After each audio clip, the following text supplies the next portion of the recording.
Welcome to the Tech Egg. Don't get scrambled. Enjoy the video. You start by preparing your device and getting Zfont installed.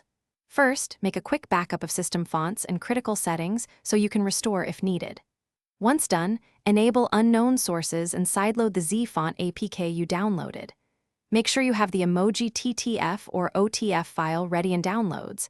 Zfont needs that file to patch fonts.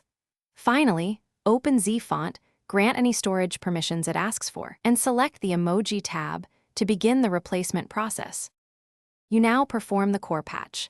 Select your saved emoji font inside Zfont and preview key glyphs to verify compatibility. Then choose the appropriate method, patch if you want a temporary change, replace for a system swap. Make sure to confirm storage and root permissions if Zfont requests them. If using Magisk, export the module and flash it via Magisk Manager.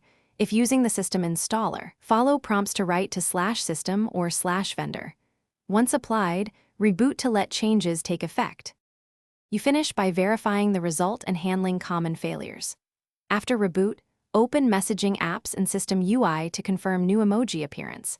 Test several characters. If emojis are missing or corrupted, restore your backed up fonts and try again with a different TTF/OTF or use the alternative patch method.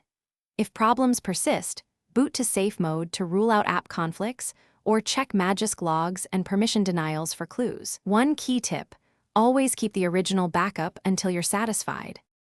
Thanks for watching. Consider subscribing if I helped unscramble your problems.